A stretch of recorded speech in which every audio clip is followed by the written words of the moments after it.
And here we go, and Rico comes out ripping shots just like we expected him to do.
Wicked shot to the body and hooks.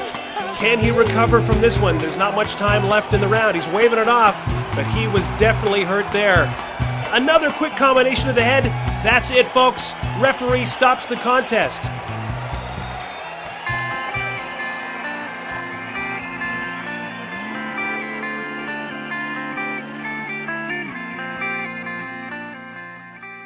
Brooke Wellby wasn't the strongest, fastest, or even biggest teenager by his own admission, but he inherited something from his father that would end up leading him into a prosperous career: a rock-solid chin. His amateur boxing career began in a parking lot ring with a 3-round bout. He easily defeated his much larger opponent with a unanimous decision. He was on his way to greater things. I got started in boxing because my father had a lot of fights as an amateur and pro in England, so when he came here, I was playing hockey at the same time, and that's how I got into it. But he was a boxing referee at the local fights. He used to take me to the professional fights. My earliest boxing memory was probably being 6-8 years old, seeing Donnie Lalonde at the convention center. So it was just natural progression. I mean, I remember seeing the convention center and saying, someday I'm going to box there, you know? And that's how I got into it. You've got to want to do this sport, not your father forcing you into it. Also, he was a great athlete. He was a good runner, he was a good soccer player, he was a good hockey player. So like, if you're going to enter boxing, make sure you want it. In 1994, Brooke fought his way up the ranks and had his shot at becoming the Manitoba Provincial Senior Champion. Brooke faced off against Sean Kreneski for the title and scored a convincing 18-7 win to earn a shot at the national championship. Brooke took advantage of his shot and walked home with it by year end. With the old man, I remember the old man being there and hearing his voice, but I remember being very, very nervous and just wanting to do well. I was never scared of the opponent. It was just wanting to do well in front of my friends and family. His next goal was to earn a place on the 1996 Canadian Olympic boxing team. He was one step away from realizing his dream of fighting for his country when a controversial decision prevented Brooke from making the team. Instead of waiting another 4 years for another shot, Brooke continued fighting as an amateur with his new goal of turning professional with a title win. I'm not taking shots in the head for nothing, you know, for a flag. Say, give me the money. By the end of 1996, having never been knocked down, Brooke began his professional boxing career. His father took over managing his career and also became his trainer. Now you're a pro. Now you'll do it my way. I mean, it's all very well to flap away as an amateur, you know, it's two completely different styles.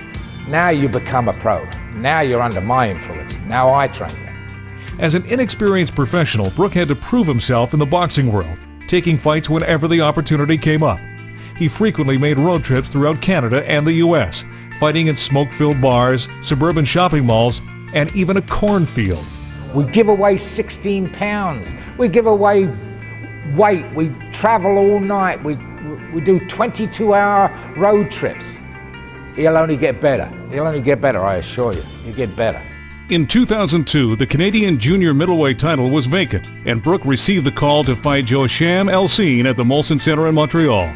The 12-round fight would be the biggest of his career, with 20,000 boxing fans looking on. The scene took over. The scene took over. 20,000 Montrealers there. I think he was more, how can I say, worried about the situation. It was a televised fight. That overwhelmed him, and he boxed like a goof. And he was very disappointed. He said, I think I'm going to quit that. I said, you want to go out like that? That's a terrible way to go out. I mean, it was prematurely stopped. He wasn't hurt or anything, but he couldn't hit our scene. Instead of making a street fight of it, he tried to outbox our scene. You want to do exactly what the other guy doesn't want you to do. Frustrated, Brooke decided to take a fight from an opponent he had been hoping to face for some time. The only issue for him was the weight class. Brooke hadn't fought at the 147-pound welterweight level for at least a decade, but it was another shot at a title. The biggest difference is the weight class. I was 154, and I'm a small 54. So the plan was to diet and hone myself down to 147. I knew I had to move down. These guys are too big, too strong. They're coming down from 175. By fight time, I'm fighting them. I mean, they look 2 weight classes above me. So I was getting stopped. Even though I was losing, I wasn't getting drilled or anything, but I wasn't as strong as them. Hercules Cavellos had surrendered his Canadian title to fight for the world title, giving the number 3 ranked Wellby a shot at the number 1 ranked Rico Tan. If you're not dedicated 100% to boxing, then it's the wrong sport to get into. Rico Tan always dreamed of one day becoming a pro athlete, whether it was hockey, soccer, football, or martial arts. Sports was his true passion. I always had this attitude ever since I was a kid that I always wanted to prove how tough I was. So even if I was hurt or injured, I would never show it to anybody. When Rico started to enroll in martial arts, we really support that, because it builds up your self-confidence and self-discipline, because to be involved in any sport actually, you got to be disciplined. At age 15, Rico wandered into the Champion Boxing Club looking to do some kickboxing, but began to learn the sport of boxing instead. The thing I like about boxing compared to like the martial arts is boxing, you have your own style of fighting. They don't, in the martial arts, they tell you got to do this a certain way, you got to do that a certain way, which they do to some extent in boxing. But I mean, boxing, you take that and then, everybody develops their own style from that. That's what I like, Rico had wanted to box ever since he was a kid, but unfortunately, his parents did not approve of his new passion. My wife, the mother, preferred him to play tennis. like a non-contact sport, so to say, After a couple of months of training, he was ready to fight in his first amateur bout. The parents of the Mississauga, Ontario native refused to sign the necessary consent forms in order to allow Tan to box when he was a teen. We all know that boxing is a very dangerous sport, and we as parents, we are concerned for his well-being, for his safety, right? And so rather than boxing, why not another sport that is not as risky as boxing? Boxing is embedded in his heart, so after he reached his 18th birthday, well, basically he's on his own, right? At the age of 20, Rico returned to his former boxing club to resume his amateur career. I fought a couple of amateur fights, about 10. Basically, I used the amateurs more to prepare me for the pros, because basically when I first started boxing, I was always been trained to fight more like a professional style of fighting. So, I just used the amateurs as just to get me ready for the professional levels. I wasn't really looking to go to the Olympics or anything, but just prepare me for my professional career. Rico was ready for the pros. He made his professional boxing debut at the age of 22 on June 16, 2000 at Casino Rama in Orillia, Ontario. Even when he fought the first time at Casino Rama, his first professional bout, we didn't even know about it. A gentleman passed by here and looking for the house, and then I happened to be outside, and then he was asking me, "Is that Rico Tan's a resident?" I said, "Yes." "Oh, he's fighting tonight, right, at Casino Rama?" I had no clue. After 2 consecutive controversial draws, Rico went on a tear, winning 8 in a row, 7 of the wins by knockout. 7 of my 8 victories came out knockouts. Knocked out my last 6 opponents, so they've been dropping like flies.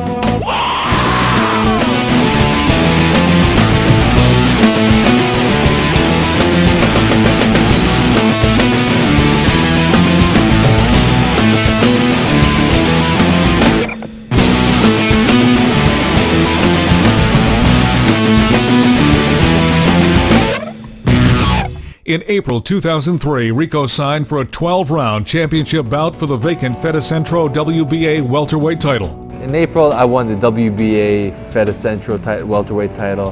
That's like a regional title of the WBA. And in that fight, you know, I got injured too. I got knocked down in the first round. They got busted my eardrum in the first round. But you know, my heart just says, you know, just keep going in there. I kept wearing him down, and I finally knocked him out in the 7th round. In a bout highlighted by a spirited come-from-behind victory, Tan provided answers to questions concerning his heart and his chin. This would prove to be crucial for his shot at the welterweight title in November of 2003.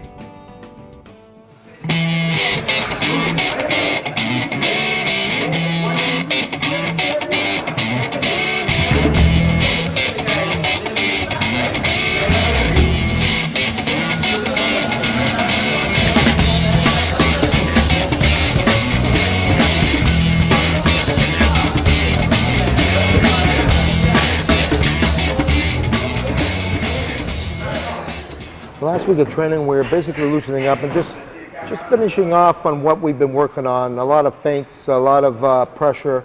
Like Rico's going to win this fight with a lot of pressure. And it's going to be like pairing off the guy's jab just to show he's got a jab too, because the other guy's a southpaw, and southpaws like really don't expect you to have a good jab when you're an orthodox fighter. But now we've got a good sparring partner in here like Leon Pearson, and like he has been in the Vargas training camp and, you know, so forth. And like Leon thinks like he can hit harder than like Vargas. That's a fighter's only pet peeve, man. It's waiting around. You want to eat.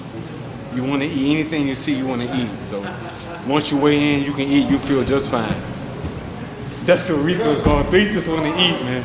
I can understand, man.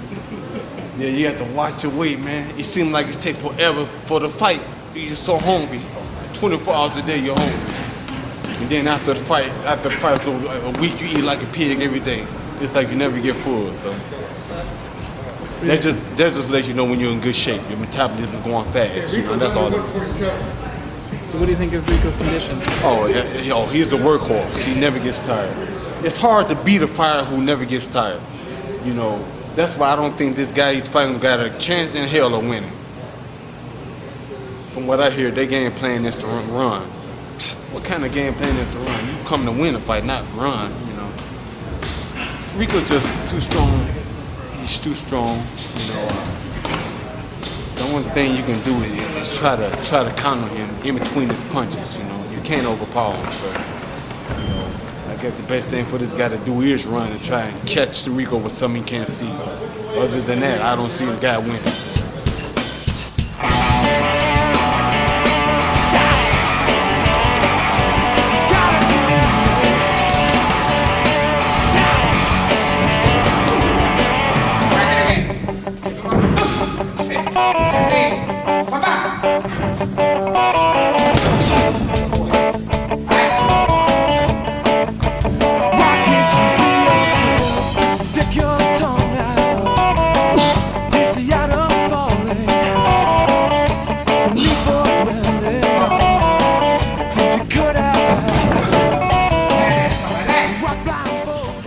I have role models as boxers. I mean, I like De La Hoya, I used to like Chavez, Pernell Whitaker, and you look up to them stylistically, and technically you want to fight like so-and-so or practice something like so-and-so.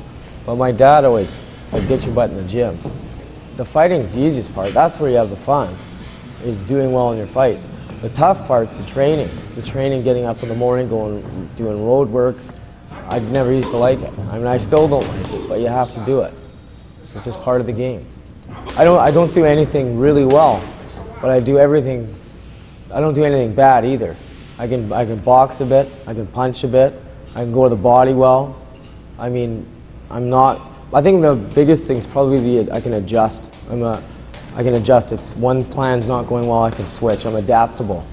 I've never been knocked down. I've been stopped as a pro twice, both on my feet, which were both premature. But I've been hurt a couple times, dinged a couple times. But one of my greatest strengths is my chin, and that's God-given. My chin and a good defense, you know.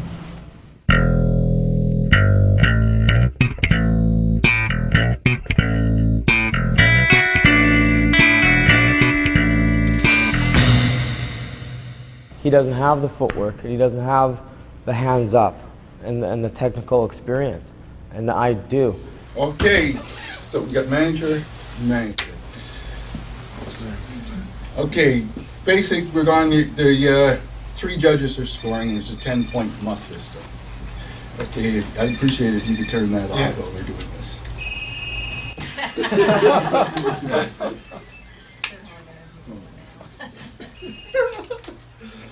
Okay, so all phones are off? Great. Okay, the referee is the only person who can stop the fight, all right? If the boxer gets hit with a low blow, forget it's a low blow, all we consider it is a foul. That's all it is a foul to us. If, in the opinion of the referee... I sometimes I do talk to my opponent before the fight.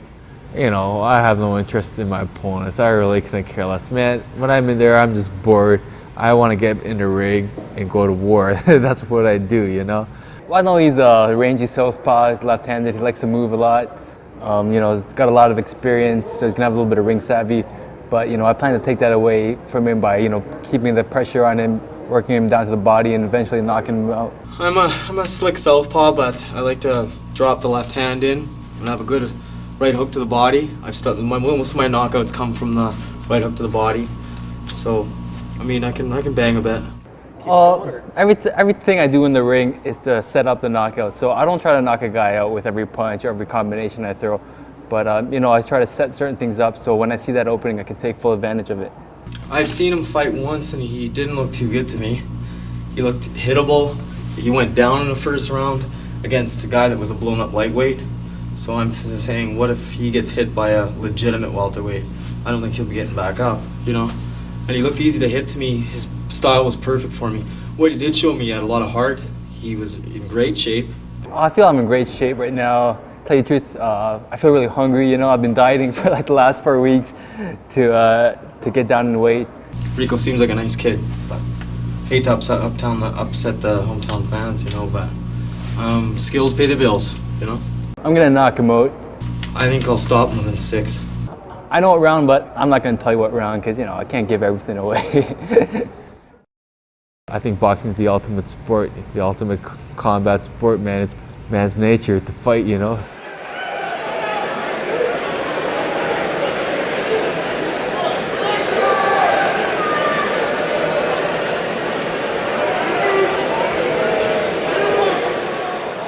I don't really have any routine. I guess I do have a routine, but I have a little nap.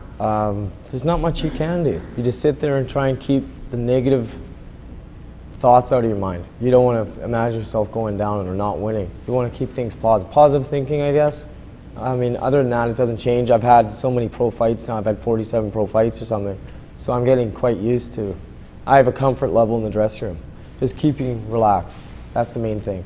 Keep relaxed and go out and let your body do the talking, you know? Move that head, bend them knees. Bend them knees and crank that left hand. Crank it over. Bang, go. And then a hook after. Then the hook after. A right hook after. Crank. Boom. Boom, boom. That's it. That's it. Yeah, my father plays a great role in the dressing room for me. He's a good motivator and he's a character. Keeps things lightly amusing. He's a funny guy. But the biggest thing he tells me before the fights is turning negatives into positives. Everybody's against you. Feed off it. Crowd will be booing you. The judges will be against you. Everybody's against you. So feed off it. Make it a positive. Make it a positive, baby. Well, we always argue. We were always nitpicking at each other in the dressing room. about wraps or whatever, but that keeps us relaxed. That's our rapport. Good job. You're the man, champ. You're the man. You be there. I don't know why I chose boxing, you know. Like, what I used to always say is, like, I didn't really choose boxing. I feel like boxing chose me. This is what, this is what I was good at. Anybody out there can learn how to box. Anybody with a little bit of athleticism can learn how to box. But you can't teach a guy how to fight. You know, they either got that fight in them or they don't.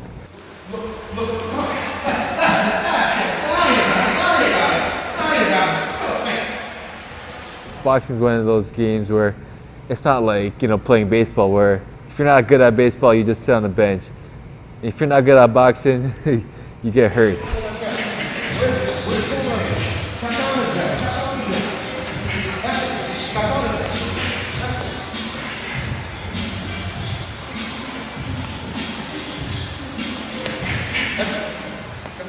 Boxing's got to be the greatest sport around because, in no other sport can it really bring out, a person's true character. It really shows what someone's made out of, and this is what I was born to do.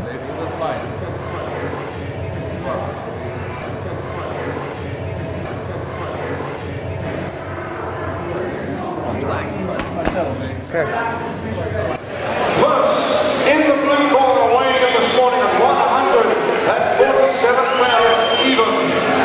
He sports a professional boxing record of 29 wins, 10 losses. This is your title if you want it, buddy.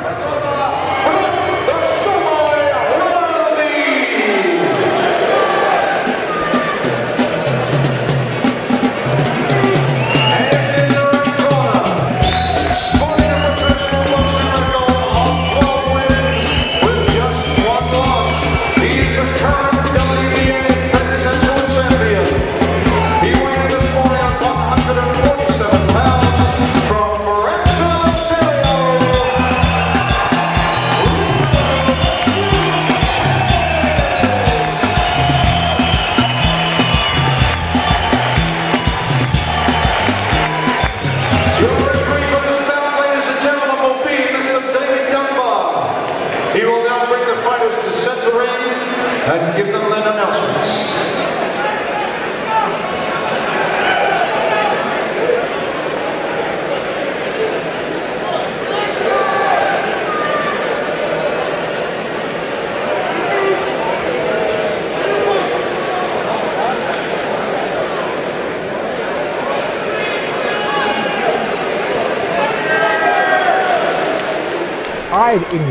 I love going in when they're booing me.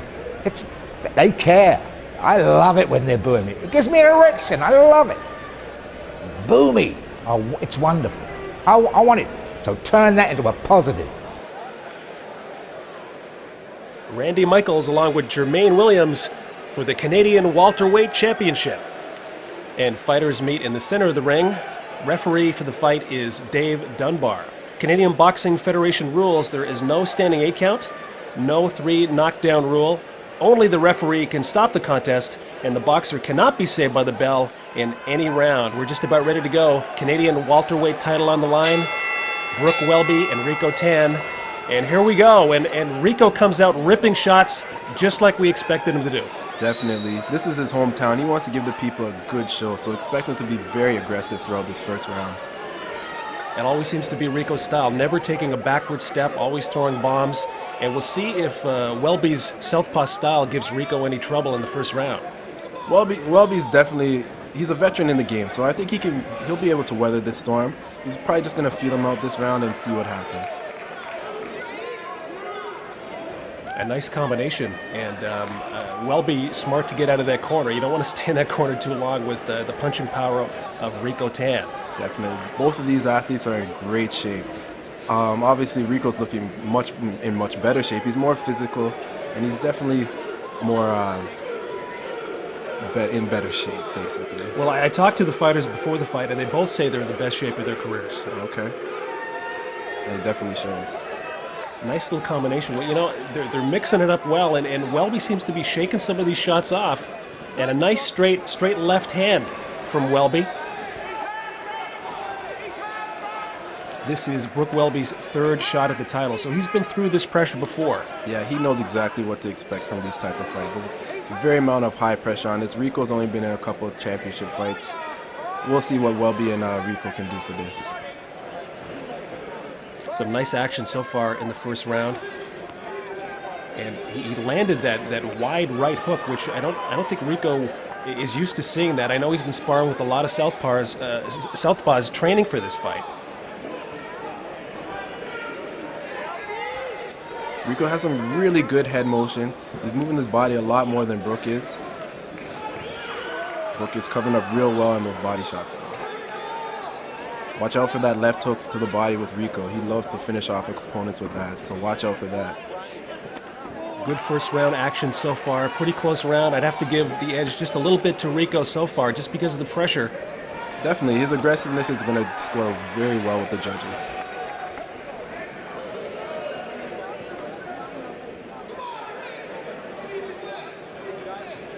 Keeps popping that jab right down the middle. And a nice hook from Tan. Wellby took that well, though. So far, he's slick. He's slipping those shots. He's keeping his cool, and he seems to be sort of weathering the storm with the pressure that we expected from Rico Tan in the first round. Yeah, Wellby's a very relaxed fighter. He likes to see what his opponent has to give out in the first couple rounds, and then he'll start coming back with little combinations and snapping out that left jab or that right jab. So you think this is more of a feeling out round for both of these guys? Definitely. They've never seen each other fight that much. Oh! Big shot! That looked after the bell. Rico got up quick, though. He looks like he's all right. We'll have to see the replay on that. What a big shot right at the end of the round. I had Rico winning that round, and it looked like a left and a right hook that put him on the canvas, but he jumped right up. He seems like he's all right. Well, if that punch was after the bell, it's not going to count as a knockdown. So even if Rico did win that round in our books, but we'll see what the judges and the referee says about that punch. Once again, lucky that shot came near the end of the round. Now he has an entire minute to clear his head. He seems to be okay in the corner now, and we'll see if he can recover for the second round. He just needs to take some deep breaths, get his senses back in, and then just come back out firing like he was before, and he should be just fine. Now, in Brooke's corner, what would you be telling your fighter? Go out there and try and finish it, or keep it cool? This definitely gives Brooke the advantage right now. He just knocked down his opponent. His intensity is just going to pick up from the first start of the second round. Well, it appears that Rico has shaken off the effects of that knockdown. He's going right back to the body attack, and we'll see if Wellby lets him off the hook, or if he tries to finish things early here. Wellby shouldn't be too aggressive, like he said. Rico looks like he got his senses back, but he still should be popping out that jab, getting out of these corners, and not be getting hit like that. Wicked body attack from Rico Tan. He's gone right back to his fight plan. Seems to be okay from that knockdown.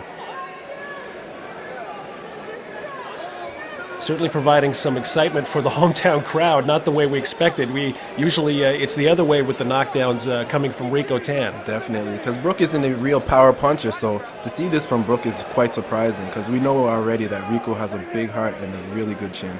It was a beautiful combination, and it almost looked like Rico kind of walked into it, but it was right on the button, and pretty hard not to go down from a shot like that. Yeah, but again, Rico bounced right back up. I don't even think he's down for more than 2 seconds. That's true. He was up right away, and he's going right back to that body attack. So it looks like Wellby's kind of let him off the hook here a little bit, but they're both trading. Nice combination and a body shot from Wellby. I don't think Rico liked that shot. No, it looks like Rico's legs might be a little bit weak from that knockdown, because he's not moving around as much anymore. He's kind of in that duck stance, you know? That's right. Not as much head movement this round from Rico. It'd be a good thing for Rico right now to take this round off, maybe, get back his senses, start jabbing a little bit, getting his senses back, getting his legs back.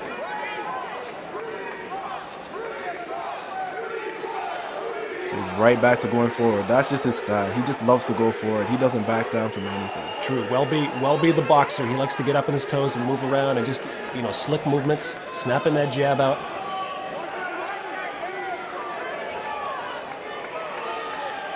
I think the referee should be breaking him up a little bit quicker. Get some more action going on in there. Nice body shot. Body shots, yes. That's exactly what he should be doing. When Rico's in that duck stance, he should be pounding away at the body. He's wide open right there.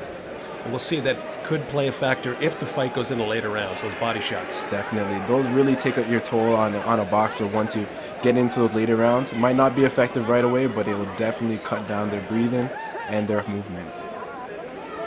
Clearly, these young guys are in top shape for this fight, and they're really going at it. And it looks like Wellby a little bit of trouble in the corner there. He was wise to spin him off and get him out of that corner. Oh, trading shots. They're trading shots. I think he may have hurt Rico again with those shots. Once again, Rico in trouble near the end of the round. I had Rico winning that round. Brooke is definitely picking it up. He's picking his shots very carefully, and he's getting some nice clean shots in there. Let's check out the punch stats through round 2. Brooke Wellby has thrown 143 punches and landed 36. Rico Tan, 127 punches thrown, 45 landed. Let's check out the jabs landed. 15 for Brooke Wellby, 5 for Rico Tan. Power punches, 21 for Wellby, and 40 power punches for Rico Tan. And they appear to be working on a cut. I think Wellby has a cut over his right eye. And I didn't see a headbutt or anything in that round, but No. Definitely the effects of the knockdown, not a problem. He seems to have cleared his head. You could hear Brooke Wellby's corner yelling out, holding and hitting. Apparently they're complaining that Rico is holding with his right hand and throwing the hook to the body. We'll see if the referee warns him for that. And they're ready for the start of round 3. Rico trying to double jab and move in close. Rico's not really known for his jabs. He's usually very aggressive and coming in, and so if he could establish his jab now, that would be very good move for him to set up his power punches. Traditionally with the southpaw, you want to try and land a straight right, and Rico's continuing to try to hammer to the body and wear Brooke down. Definitely. Brooke's defense right now on his body on the body shots is he's taking them very well. Rico might want to change up his style, maybe throwing some lead hand rights to the head, just to see what kind of reaction he's going to get out of Brooke, and maybe he could set up that left hook with that. Brooke seems to be rolling well with these shots. Some of these shots are coming in, and he just seems to be turning his head with them and staying nice and relaxed, and that's certainly the key when someone's banging you as hard as Rico is. Some nice body work from both fighters here. Their boxing has gone out the window temporarily here. Definitely. A lot of power shots. Well, that comes back. Brooke's defense comes back to his amateur experience and his professional fights. He's been in many battles. He knows what to do when someone's coming at him very aggressive. Again, a lot of amateur experience and his professional fights, that's going to bring into his total defense package. And we have certainly seen Rico Tan come back from knockdowns to Yes. come back and win. Yes, there's no question about his heart. His heart is huge. Again, Rico's in that duck style again, defense. Brooke should be pounding away to the body. There you go. Just like you said, a good body shot underneath. There you go. Whoa, quick left hook. Rico might be in trouble again. He's firing back, but he's taking shots near the end of this round. Rico's legs are gone. It doesn't look like he has any type of movement. He's not bouncing around like he was in the first round. That straight left at the end of the first round, I think, might be taking its toll. He seems to start the round strong, and getting these shots, it doesn't help your equilibrium once, and it went on the ropes again. I gotta give this round to Wellby. So far, Wellby is winning this round. He's more aggressive. Rico's almost in a defensive style this round, and see again, his hands are just straight up. He looks very tired. Look at that. Rico showing some fatigue coming near the end of the third round for the Canadian welterweight title. I still would never count Rico out. He has a huge heart. He always has that left hook. He's a very powerful puncher, so I'd never count him out. Very dangerous at all times. Yes. And all it takes is one punch.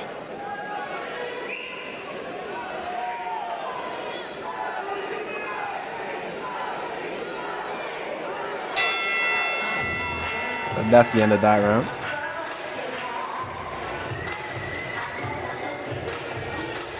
Now they're working on that cut, and I think that it appears that Wellby has a cut over his nose. Now I think they might have collided heads a few times. Yeah, because they've been definitely inside a lot in the last 2 rounds. Let's look at some highlights from that round. A nice short inside uppercut right on the jaw. And earlier in the round, Rico Tan trying to get his hook working down to the body and a short hook up to the head. Both fighters look like the fatigue is catching up to them. It seems that the boxing that they started in the first round has kind of gone out the window, and they're both willing to just stand there and trade with each other. Yeah, if that's the case, I'm going to have to give that to Rico, because Rico's a much harder puncher and he's more physical. I don't think Wellby wants to stand toe-to-toe with Rico. Even at this state, he's still very dangerous. So at this point, do you think it's going to go 12? Possibly. It's going to be a lot of tying up if it does. Round 4 is underway. Nice shot. Big left hand straight down the pipe. There you go. Rico's moving his head a little bit more now. He's dipping down. That's what he needs to do. Get back to his basics. Double jab there from Wellby. Good slip. And the referee warning for holding and hitting.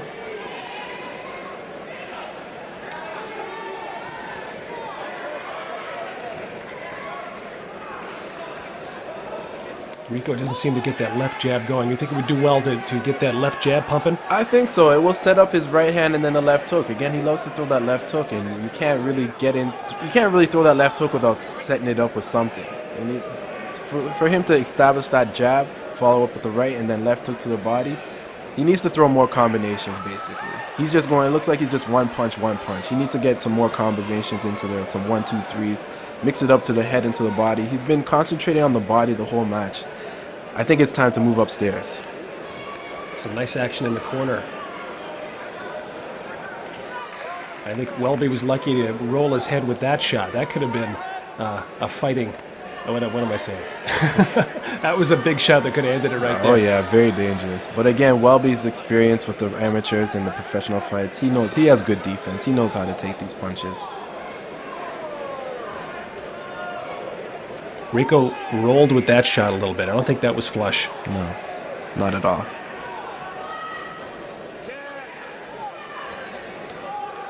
Brooke still looks very focused. He looks like he's very alert and focused. He knows what he's doing. Brooke is very comfortable just counterpunching and staying inside, and he's just enough head movement to slip those punches. Yeah, he doesn't move his head and his upper body as fast and as well as Rico does, but he still does enough to get out of the way or even to deflect the punch. They're both looking a little fatigued at this point now. Yeah, I'm very shocked by this because they both look like they were in tremendous shape, and they both had very good training camps. Nice 1-2 there. I don't think anyone expected it to last this long. Definitely. Well, Rico coming in as a crowd favorite and a heavy favorite to win this fight because of his knockout power. It's very shocking to some people that it is in this round. Once again, back in the corner. Some nice body work from both fighters. Oh, downstairs. I don't think Rico's hurt here, but he's definitely fatigued, and these shots aren't he's not happy to get hit with these punches. Again, look at his legs. His legs are almost out. He can't move at all. No movement there. Once again, at the end of the round. Again, this round, I would think this round was definitely Wellby's round. The fatigue from Rico taking a toll on him. I mean, let's see some highlights from the 4th round. And a jab and a nice straight left from Brooke Wellby. Nice power shot there. 2 nice body shots from Brooke Wellby and a short left hook from Rico Tan. Nice action in the corner there. Rico starting to look a little tired in his corner. I think his corner is trying to get him pumped up for this next round because we're approaching through the halfway mark of the fight. Brooke seems to put on these last-minute flurries to kind of steal the round, and that's certainly what the judges look for. Right. Definitely.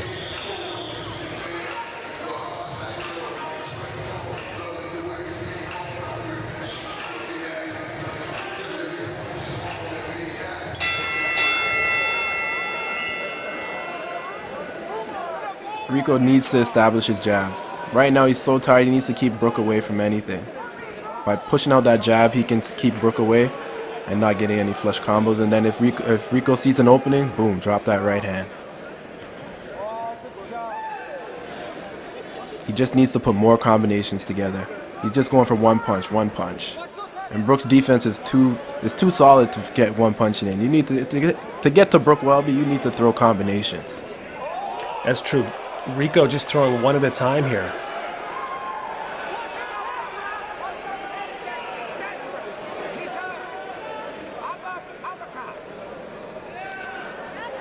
Nice short little left hook from Rico Tan. Yes. Yeah, it looks like they're just going toe-to-toe.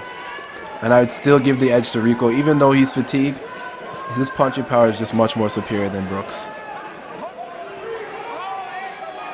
Look, Rico's trying to just chop away and land those short little inside combinations and hopefully land something that'll put Wellby down. I know that Wellby has never been knocked down. That is true. So he's going to have to throwing a lot of hard punches to the body, but he's got to follow up with the head to knock down this guy. He's a real tough guy.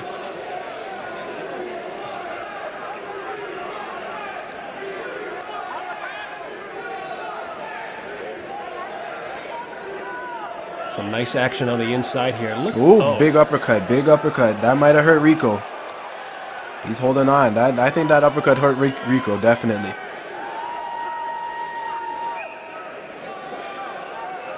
Let's see if Wellby jumps on him here. I think he is hurt. He fires back with two nice, crisp hooks. Can't question Rico's heart. He can take a punch, and he'll come back with two.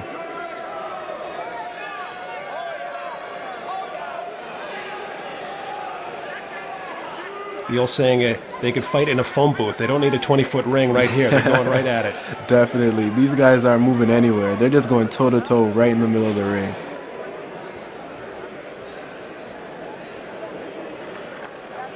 Rico needs to get off those ropes. This going to be very dangerous. He tried with those two hooks. Nice move by Rico to get off those ropes. Slip that.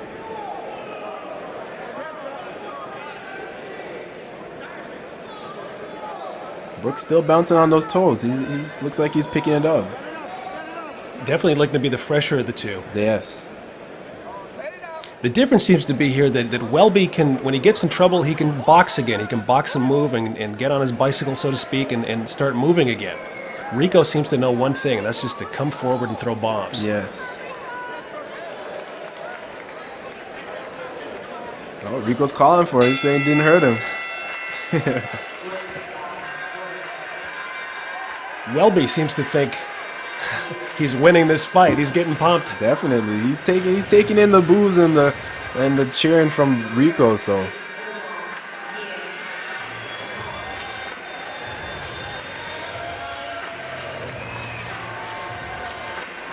Out come the smelling salts for Rico Tan. His corner trying to wake him up.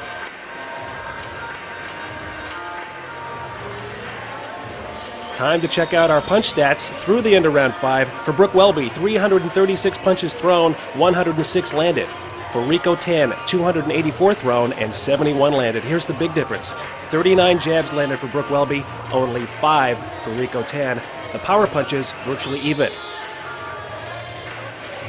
And the cuts seem to, they're not a factor in this fight for Brooke Wellby. The cut over the right eye and on the bridge of the nose. Rico comes out running. Oh, he's running out. For the 6th round. All right, that smelling salt must have helped. He looks like he's coming to fight this round. He's bouncing on his toes a little bit. Nice little short hooks from Tan. You don't want to take too many of those. Some nice action on the inside. Again, Tan has to follow up with something else. One shot is not going to drop or hurt Brooke Wellby at all. You got to follow up with something else. They seem to take a little. Oh, that was a low blow. I don't know if we caught that or not, but that looked like definitely a low shot, and Brooke Wellby in some trouble now. I don't know if the referee could see that, but that was definitely a low blow. Yeah, the referee didn't see that shot at all. But Brooke took it well. Big left hook. Tan is coming on. He's landing some bombs now. Yeah, again, Brooke's defense. He's taking it. He's firing right back. Every time Rico hits him with something, he comes right back, and that's the key. Yes. But we're always talking about Rico's heart. Brooke has heart too. He's been taking some hard shots and some punishment, but he's coming back with another 1-2 of his own.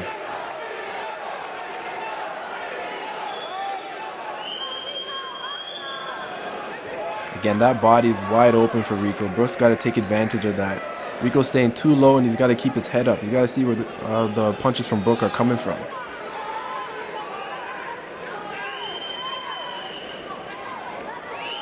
He's taking some shots now. Tan wants to get out of that corner and start moving. Keep his hands moving. There you go. There you go. And he landed that little tricky shot there. Little Muhammad Ali Sugar Ray stuff there. He looks tired now. Oh, yes. But he's still throwing bombs.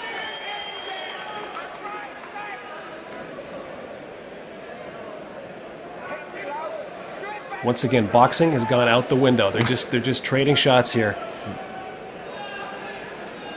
Good Nice body hook. shot. Good body shot. Again, that body's wide open for Brooke. Oh, wicked shot to the body and hooks. And Rico Tan is down for the second time in this fight. Can he recover from this one? There's not much time left in the round. He's waving it off, but he was definitely hurt there. Rico's going to have to get out of that corner and try and clear his head.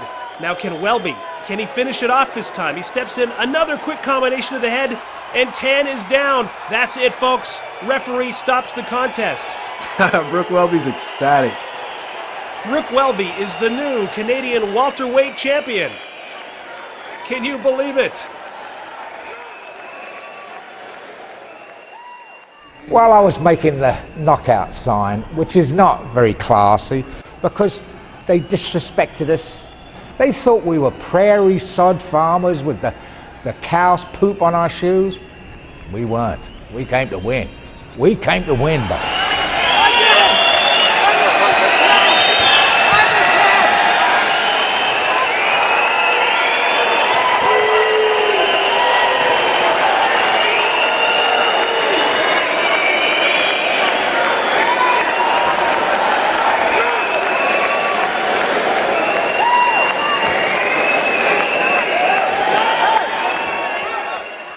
I knew he'd beat this guy. I knew he'd beat this guy. He's bigger, stronger, more skilled. Tan didn't have a chance. I knew, not only did I knew he'd beat him, I knew he'd knock him out. I was confident he'd knock him out. I mean, of course you don't want to see a guy hurt, but I did my job, and I did it well. He's just trying to take my head off. I had no sympathy. I don't want to kill him, but, you know, that's the way it is. That's the way the cookie crumbles. Referee day got on. Stops the fight after 2 minutes and 37 seconds of the sixth round. Your winner by knockout, Wellby! And the new Canadian welterweight champion,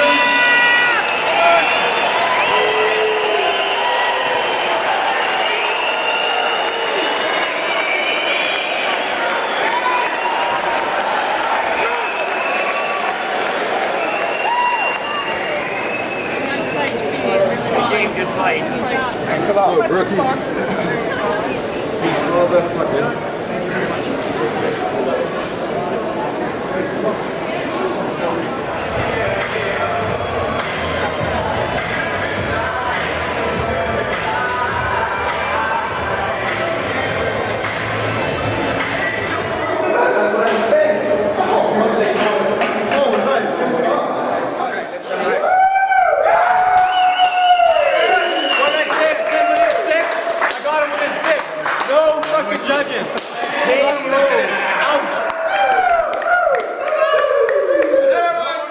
He's done it. Well done, kid. You know, that's my son. I'm very proud of him. I'm a very proud guy.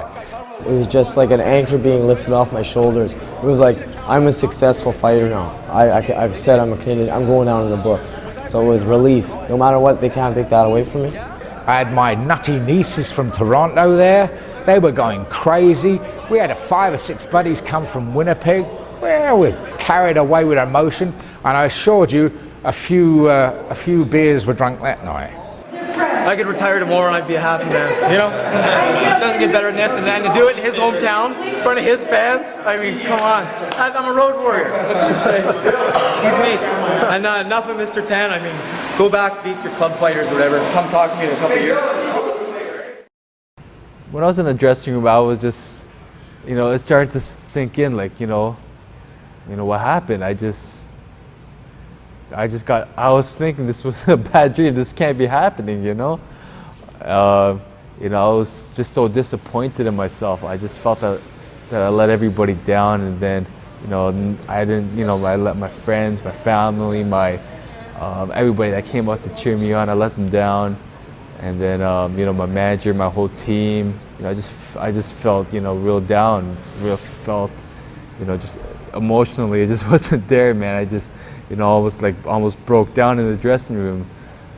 You know, I just felt that I let everybody down. You know, I always put that kind of pressure on myself to, you know, perform to my highest expectation, and, you know, I felt I let myself down too. What state is he in right now? I mean, couldn't hear exactly what you're saying. It's what we call a grade 3 concussion. Grade 3 concussion. That would be the more of the severe end of the concussion. And there's certain guidelines you have to follow for these grade 3 concussions.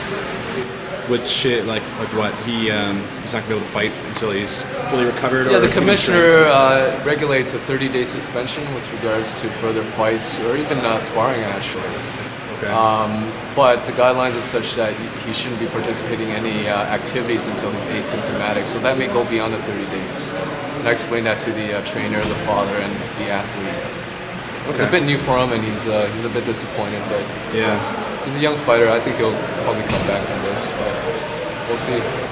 Hopefully everything's all right. You know, we're going to go like back to the drawing board, and we're going to see what Rico Tan's got to offer when he comes back in the training. Now we're champs. We pick our spots. You got to pay us the right kind of money, otherwise we don't fight. I think I've accomplished a lot. I mean, I think I'll be in the Manitoba Sports Hall of Fame when my career's done. I won the Nationals as an amateur, and I won a professional title, Canadian professional title. So I think I've done it all. I mean, everything else is just a bonus. I wasn't supposed to win that title, but I did. Everything else is just a bonus. If I lost the next one, I'd be bloody disappointed, because no one likes to lose, especially in their hometown. But I've done it all. It's always gonna hurt a bit, knowing that I lost. It's just the thing is, I got hit after the bell, you know. I've got to live with that for the rest of my life, and knowing not only just that I lost, you know, I can accept losing, I guess, but it's just the way I lost and who I lost against. I lost to someone that I know in my heart, and anybody around me who knows that I'm better than, that I got more talent than. Everybody that have watched a Rico fight, you know it right away, you know. That wasn't Rico. That wasn't Rico. He just fought like 25% of his normal capacity. And even with the 25%, you know, he staggered him a few times. I feel a lot better, you know, about my decision to not box, to retire from actually fighting. I'm not retiring from boxing, I'm just retiring from fighting, you know. I had 10 losses on my record. He has 2, and he's being, you know, I'm surprised that he retired. Champions come back from that. It's not really that I want to retire, you know. If it was my choice, I'd want to keep fighting. It's just the thing is, you know, I can't fight anymore. Like I just can't take the punches the way I used to be able to. I got hit with a punch that I couldn't even recover from, that normally I would be able to walk through, you know. I wouldn't even blink, you know, if a punch like that came my way. I just can't take that kind of punishment anymore. So I guess more for health reasons. For the last 5-6 years of my life, this is what I thought I was put on this planet to do, but I guess it wasn't. So, you know, everything happens for a reason. You know, I guess God has a different plan for my life. I don't think I'll be fighting again, you know, or ever making a comeback.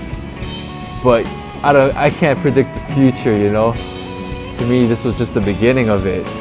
Not in my wildest dreams would I believe that this would be the end of my fighting days. You know, there's life after boxing. You know, like I said before, I may be retired from fighting, but I ain't retired from boxing.